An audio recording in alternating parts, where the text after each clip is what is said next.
Bonjour, bienvenue à toutes et à tous sur Cocotte TV. Aujourd'hui, une nouvelle vidéo de présentation et on vous parle du boîtier NZXT H9 Flow. Un boîtier Airflow au format cube, même au format aquarium. Un boîtier qui va proposer une supervision sur le hardware de votre machine, principalement sur la carte mère, la carte graphique, le ou les systèmes de refroidissement si vous avez du water cooling. Le tout est disponible en blanc, en noir, le boîtier est intégralement filtré. Il est livré avec 4 ventilateurs de 120 mm de base et son tarif est de 189,90 €. On vous propose d'en faire un tour complet. C'est tout de suite, c'est maintenant, c'est sur Cocotte TV. On se lance à la découverte de ce boîtier NZXT H9 Flow. On commence comme toujours sur Cocotte TV avec les tech specs du boîtier. Le boîtier est compatible ATX et micro ATX. Il mesure 495 mm de hauteur sur 290 mm de largeur, 466 mm de profondeur. Le poids est de 12,1 kg. C'est un boîtier qui va proposer 2 chambres. Une première à destination du water cooling, de la carte mère, de la carte graphique, du système de refroidissement. Une seconde avec tout ce qui va être alimentation et stockage. Au niveau des restrictions, ventirad CPU 165 mm de hauteur maximum, carte graphique 435 mm de hauteur maximum, enfin de longueur, pardon. Au niveau de l'alimentation, 200 mm max, on a 7 slots d'extension, on pourra mettre 2 HDD et 4 SSD de base. Après, on pourra mettre un petit peu plus si on enlève un disque dur ou autre. Vous le verrez. Pour le water cooling, 360 mm sur le côté, 360 mm dans la partie basse, 360 mm dans la partie haute. Bref, 360 mm partout.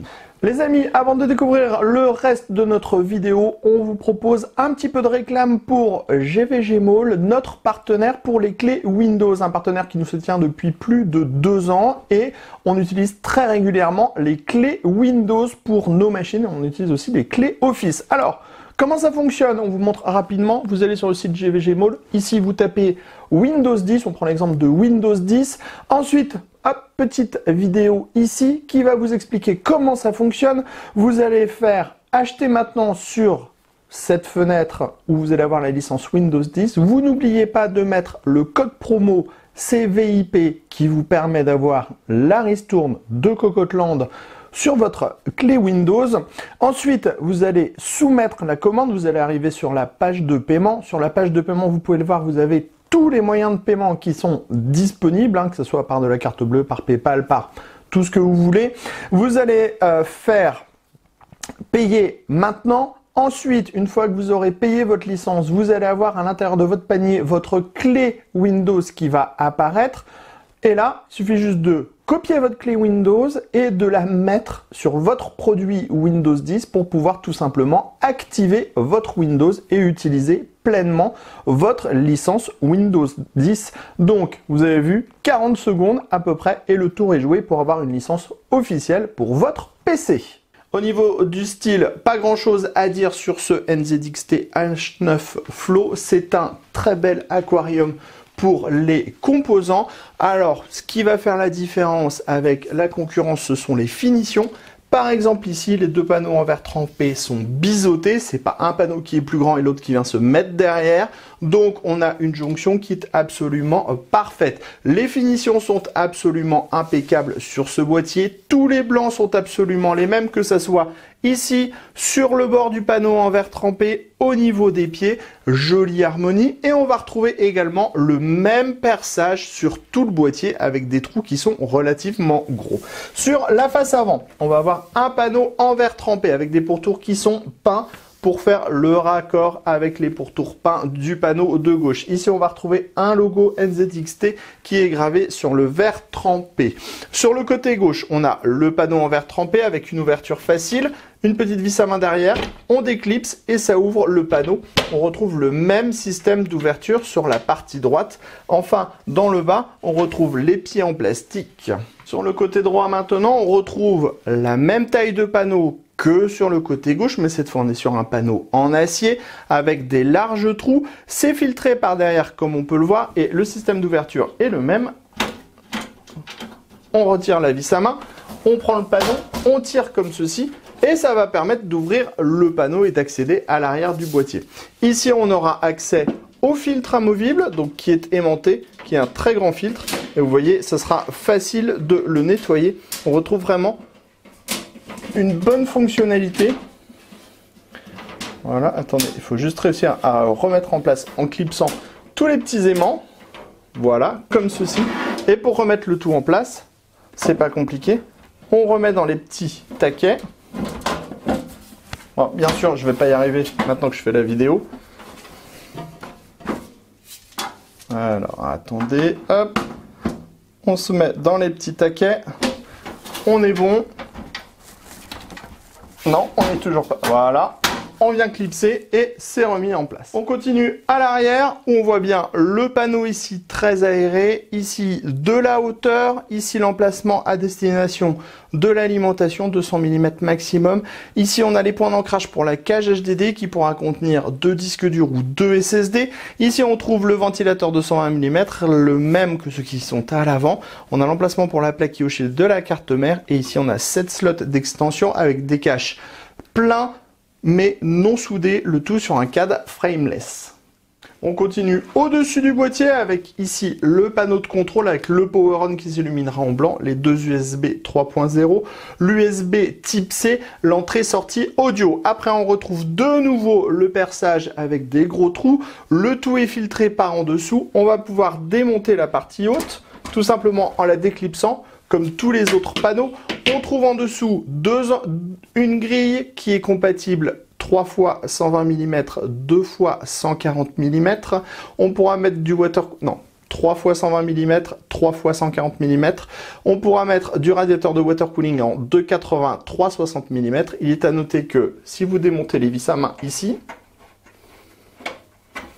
voilà, la deuxième.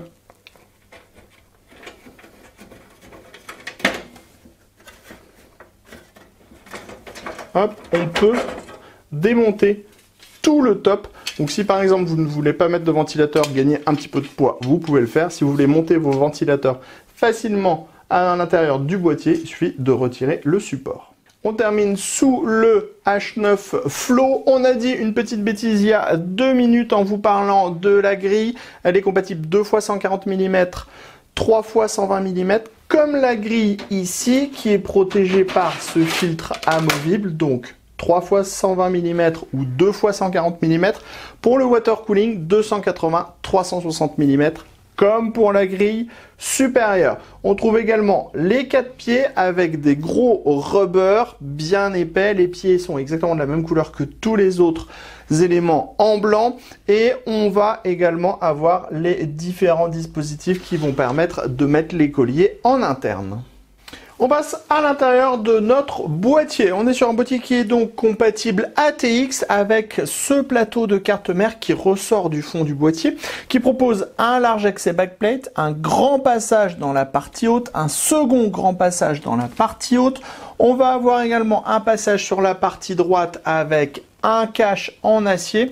Et on va avoir 2 rangées de passages dans la partie basse, un plus dédié à la carte mère et les autres plus dédiés aux différents ventilateurs qu'on pourra installer à l'intérieur du boîtier.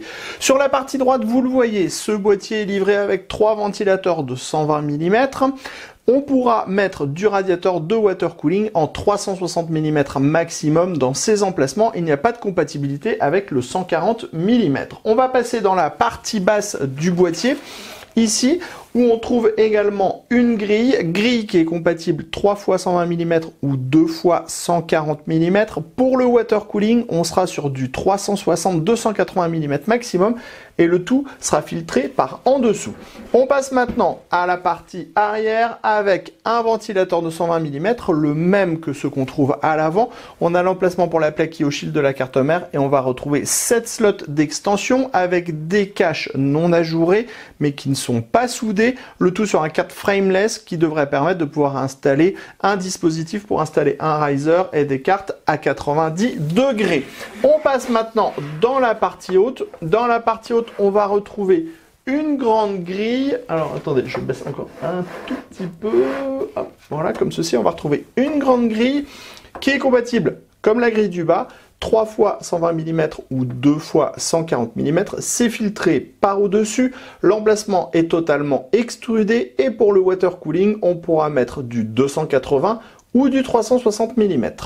On continue à l'arrière du plateau de la carte mère. On va vous faire un petit peu de démontage. Ici, vous retirez la vis à main. Vous pouvez retirer la cage HDD. Cage HDD qui est compatible avec 2 disques durs 3,5 pouces. On pourra aussi adjoindre un SSD en dessous, un SSD au-dessus. Ensuite, on a la platine ici qui propose 1, 2, 3, 4 emplacements SSD. Cette platine, elle est maintenue avec 2 vis pour la sécurité, mais vous voyez, hop, vous pouvez la retirer comme ceci et on peut la déclipser pour pouvoir s'en débarrasser. Ça, c'est une très bonne chose. Ici, on a la platine pour les ventilateurs.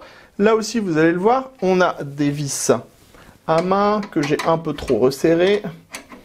Donc on en a 2 plus une dans le bas et on pourra démonter tout le dispositif pour pouvoir bricoler facilement les ventilateurs ou mettre du radiateur de water cooling. Alors on remet le tout en place, vous allez le voir, hop, 3 secondes. Ici les vis à main dans la partie haute.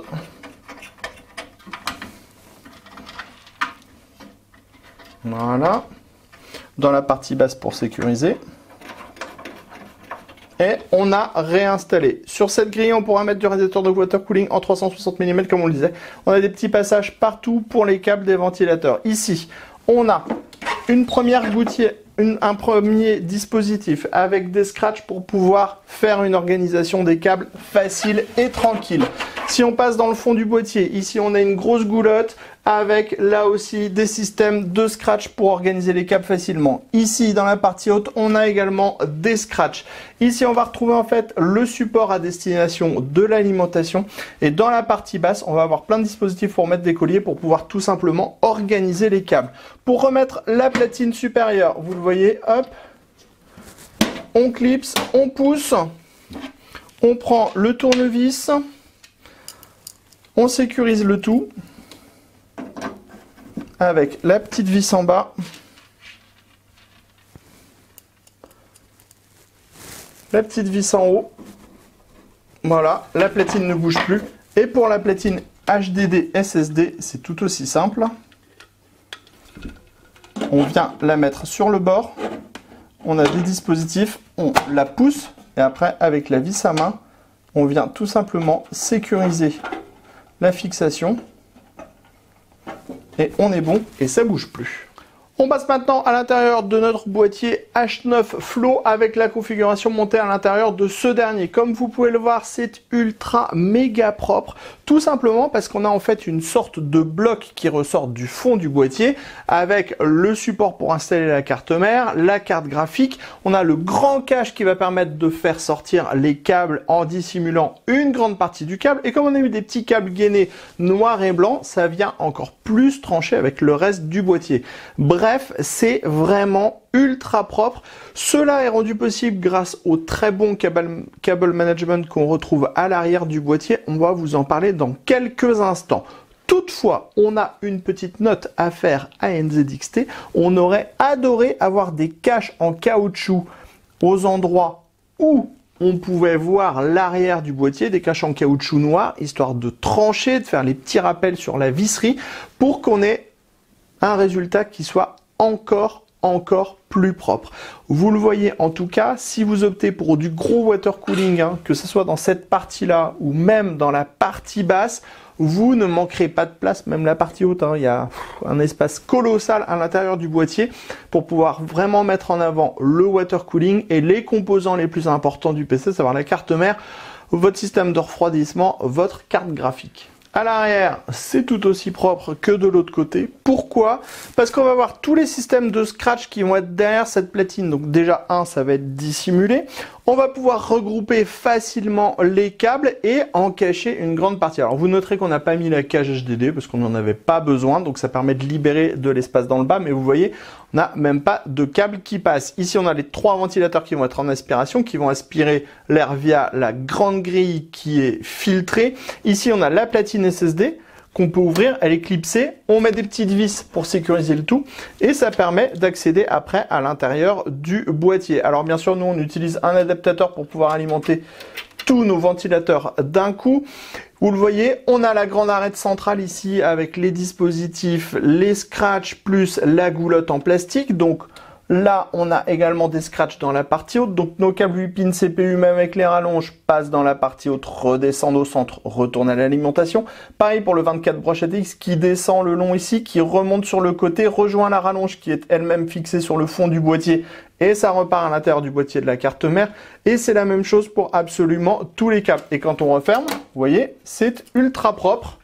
On n'a absolument rien qui dépasse et c'est ultra facile. Donc même si on avait des disques durs ici avec la cage HDD, on pourrait passer et organiser les câbles sans problème. D'autant plus qu'on a plein de petits passages, plein de petits dispositifs pour pouvoir mettre des collier. Bref, c'est ultra propre, que ce soit côté pile ou côté face. On découvre maintenant notre boîtier NZXT H9 Flow avec la configuration montée à l'intérieur de ce dernier et avec la machine allumée. On n'est pas sur la version RGB, on est sur la version Flow, donc qui est ouverte partout et qui se passe des ventilateurs de type RGB. On a donc les 3 ventilateurs de 120 mm qu'on a depuis le début de la vidéo à l'avant et le ventilateur de 120 mm à l'arrière. Et le seul petit éclairage qu'on aura est ici au niveau du Power On avec un cerclage blanc. Vous le voyez, la configuration est ultra bien mise en avant, c'est hyper propre. Sachez, comme on le disait il y a 2 minutes quand on vous parlait de l'intérieur, que le cable management est vraiment au top avec tous les systèmes de scratch qui sont à l'intérieur. C'est vraiment du très très bon. Il manque peut-être, comme on le disait, quelques caches en caoutchouc pour parfaire les ouvertures. Ensuite, on vous parle un petit peu du bruit de ces 4 ventilateurs de 120 mm qui sont présents à l'avant, à l'arrière. Ils sont en connecteur fan classique. Sachez que quand on sera en 5 volts, on sera sur 31,9 dB. Autant dire que c'est ultra silencieux pour du 4x120 mm, mais on aura un tout léger petit souffle qui s'échappera du boîtier. Quand on sera en 12 volts, donc au maximum, on sera à 42,8 dB. C'est beaucoup plus élevé, mais clairement, ça ira quand même. Au niveau des performances, c'est très bon aussi. Pourquoi? Parce qu'on n'est pas sur un boîtier fermé. Alors certes, l'orientation des ventilateurs est un peu différente, mais là, on a bien l'aspiration de l'air frais qui se fait, qui va à l'intérieur du boîtier comme si on avait une ouverture à l'avant. C'est juste que le flux va en fait un petit peu s'arquer. Et on a le ventilateur arrière qui va extraire. Ensuite, c'est très aéré dans la partie basse, c'est très aéré dans la partie haute. Donc, bref, il y aura zéro problème pour le refroidissement, même avec une config ultra haut de gamme. Allez, vous savez tout de ce NZXT H9 Flow. Rendez-vous très prochainement sur cocoteland.com pour toutes nos news et tous nos articles à propos du matériel informatique. Et rendez-vous sur Cocotte TV pour toutes nos prochaines vidéos. On vous dit à très bientôt.